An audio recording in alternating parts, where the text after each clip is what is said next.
2018 का इलेक्शन जो है वो वैसा ही धांधली ज्यादा था जैसा 2013 का था। इमरान के साथ मर्जर के लिए जनूबी पंजाब महाज को कहा जा रहा था, मैंने उस पर इनकार किया था। मतलब ये कोई फरिश्ते नहीं थे जो 18 में आए थे और जो 24 में आए हैं वो शैतान है, ऐसी कोई बात। एंडोर्समेंट करने में हमारे खान साहब सबसे आगे थे। जहां वो जमहूरियत की बात करते हैं, दूसरी तरफ उन्होंने बिल्कुल भुट्टो साहब ने वालिद बनाया आमरीयत को, मियां साहब ने आका बनाया आमरीयत को। तो दूसरी जानिब तो हम मानते हैं इमरान खान ने भी किसी को बना लिया होगा। मैं सोर्सेस बता सकता हूँ कि वो कहा जाता है कि मुशर्रफ साहब को ये एतराज़ था कि अगर भारत के साथ अच्छे ताल्लुकात हो कि हमारी दुकान कैसे चलेगी। ये पूरी कोशिश हो रही है कि जो पिछली हुकूमत थी वो सारी को गद्दार बना दो। दहशतगर्द में रोज कत्ल होते हैं, गद्दार तो नहीं करते ना। 2018 का इलेक्शन जो है वो वैसा ही धांधली ज्यादा था जैसा 2013 का था, 13 और जैसा 24 का था। मैं आपसे ये कह रहा हूं कि आप मतलब 71 के बाद जितने इंतखाबात हुए हैं वो ऐसे ही हुए। 85 का भी ऐसा था कि मुझे नहीं इल्जाम नहीं लगा। पहले अवाम को बता दिया जाता था कि हमने इसको लाना है, लगारी साहब को लाना है इक़्तिदार में। अवाम जो होते थे वो समझ जाते थे कि यार अब क्या हो सकता है, इसने तो आ ही जाना है, तो वो इसी को वोट भी देते थे। 18 तक ये सिलसिला चलता रहा। 18 में मैं तो खुद उसका विक्टिम रहा हूँ। मैंने बहावलपुर की तरफ से नहीं कंटेस्ट नहीं किया था, मैंने ऑब्जेक्शन किया था इसके ऊपर कि इमरान के साथ मर्जर के लिए जनूबी पंजाब महाज को कहा जा रहा था, मैंने उस पर इनकार किया था। ठीक है, जिसकी वजह से मेरे पे बहुत प्रेशर डाला गया था कि आप जाएं और पीटीआई में शामिल हो जाएं। अच्छा, 18 की बात कर रहे हैं? 18 की बात कर रहे हैं। बहुत सारे साउथ पंजाब के सारे पूरे के पूरे मतलब बसों में और डालों में बिठा के उनको शामिल करा दी। मतलब ये कोई फरिश्ते नहीं थे जो 18 में आए थे और जो 24 में आए हैं वो शैतान है, ऐसी कोई बात नहीं है। वो भी वैसे ही थे, लेकिन फर्क है एक इसके अंदर कि 24 के अंदर जो इलेक्शन लड़ने वाले थे उन्होंने बगावत नहीं की। 24 में अवाम ने बगावत कर दी।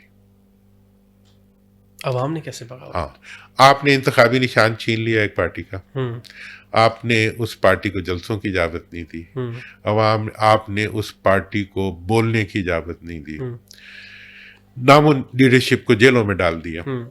उसके बावजूद अवाम ने लोटा ढूंढ के, कद्दू ढूंढ के, करेला ढूंढ के उसको जाके वोट डाल दिया।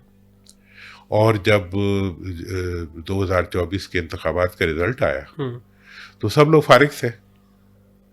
फिर आपको फॉर्म 47, अभी एक रिसर्च हुई है कराची की एक सीट के ऊपर कि जो फॉर्म 47 का रिजल्ट बनाया हुआ है वो अपने रिजल्ट में ही अपनी आपकी नफी कर रहा है। ठीक है, मतलब ये है दुनिया भर। अच्छा, वैसे अभी बात करें 24 वाला पे, इसमें क्या ही बुरा है? जब 18 वैसा, जब 13 वैसा, उससे पहले भी वैसा। अच्छा, पीटीआई के जो लीडर साहब हैं इमरान खान साहब, आप मुशर्रफ की एरा को बड़ी अच्छी तरीके से समझते हैं। जब मुशर्रफ साहब वाला रेफरेंडम हुआ और उसकी इंडोर्समेंट करने में, मुशर्रफ साहब के इंडोर्समेंट करने में हमारे खान साहब सबसे आगे थे। जहां वो जमहूरियत की बात करते हैं, दूसरी तरफ उन्होंने आमरीयत को भी इंडोर्स किया एक टाइम के अंदर। तो फिर तो ये मकाफात है। अब मुझे बताओ कौन सा लीडर है जिसने आमरीयत को वो नहीं किया हुआ इंडोर्स? तो बिल्कुल भुट्टो साहब ने वालिद बनाया आमरीयत को, हाँ जी, मियां साहब ने वालिद आका बनाया आमरीयत को। तो दूसरी जानिब तो हम मानते हैं इमरान खान ने भी किसी को बना लिया होगा, लेकिन बात ये है कि आपने कहाँ आके रुकना है। बिल्कुल, यही तो आप जब किसी अवाम किसी भी लीडरशिप के साथ खड़ी होने की बात करती है ताकत के मुकाबले तो आप उस लीडरशिप को गद्दार बना देते हैं। देखें ना, ईस्ट पाकिस्तान के अवाम जो थे वो पाकिस्तान था ना, पाकिस्तान के अवाम मुजीब के खिलाफ मुजीब के साथ खड़े हो गए, आपने मुजीब को गद्दार बना दिया। ठीक है ना जी। आपने उसके बाद जनाब भुट्टो साहब के साथ, माजरत के साथ, सॉरी टू इंटरप्ट यू, अलमिया दूसरी तरफ भी तो यही है ना सर। खान साहब को बाजवा साहब लाने वाले अगर, तो तब वो बिल्कुल अच्छे थे, पैट्रियट थे। जब उन्होंने अपनी दूसरी साइड दिखाई तो फिर कहा गया मीर जाफिर और मीर सादिक हैं ये लोग। कोई शक नहीं है। देखें इसका तो देखें, मैं वो फर्द हूँ जिसने इमरान खान साहब को बहुत करीब से देखे, बल्कि उसके सियासत में लाने वालों में हूँ। मैंने फौजी हुकूमतों में मैं रहा हूं, मैंने उन्हें करीब से देखा है।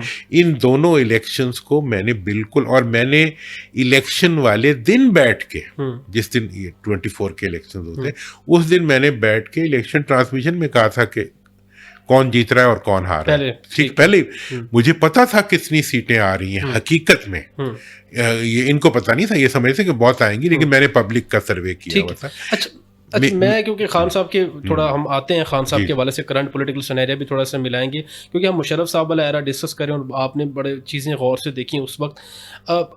जो वाजपेयी साहब वाले जो ताल्लुकात थे भारत के साथ, नवाज शरीफ साहब के, और बहुत सारे इस पे क्रिटिक्स ये लिखते हैं कि जो ताल्लुकात भारत के साथ नवाज शरीफ साहब के बने या उस रिजीम के हमारे साथ बने, उस पे मुशर्रफ साहब को एतराज़ था, और उसके काउंटर में या उस रिएक्शन में कारगिल भी हमें देखने को मिला, जिसमें पाकिस्तान को एम्बेरसमेंट हुई बैनुल-अक़वामी सतह पर।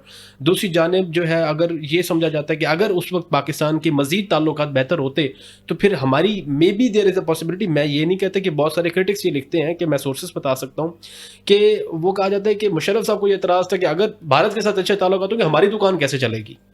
देखिए, एक बात मैं आपको बड़ी, ये आज मैं बहुत ही रिस्पॉन्सिबिलिटी से ये बात कह रहा हूँ कि जितने सियासतदान और जितने हुक्मरान पाकिस्तान में पावर में आए हैं, हाँ वो सियासी हैं या फौजी हैं, इनमें से कोई गद्दार नहीं था ना है। फौजी भी सियासतदान भी बहुत प्रूफ्ड, इंक्लूडिंग अल्ताफ हुसैन। देखिए, अल्ताफ हुसैन का तो इक़्तिदार में तो नहीं आया ना, इक़्तिदार कराची की हद तक वो एक लोकल लेवल का एक लीडरशिप थी। उनके बारे में अभी बहुत सी चीज़ें क्रिटिकल हैं भी। एक तो उसने एक लोअर क्लास के लोगों को लीडर भी बनाया, लेकिन साथ ही वो डिस्टॉर्शन आ गई। वो डिस्टॉर्शन जो अल्ताफ हुसैन ने की है वो बाकी लीडरों ने भी की है। अल्ताफ हुसैन या मैं अकबर बुगटी का कहूँ, ऐसे बहुत सारे नहीं, मैं देखें जी, बुगटी साहब से मेरा जाती सा एक मरासिम रहे, मैं आखिरी उनसे मिलने वालों में शामिल रहा हूँ। मेरा नहीं ख्याल कि इनमें से कोई भी गद्दार था। मतलब कि ये सिर्फ अपना पॉइंट ऑफ व्यू उनका इस तरीके से था। अच्छा, अब ये होता है कि रखता था हमारा ये फैशन है आज की डेट पे, आप देख लें कि पूरी कोशिश हो रही है कि जो पिछली हुकूमत थी उस सारी को गद्दार बना दो, दहशतगर्द बना दो, दहशतगर्दों का पुश्तीबान बना दो।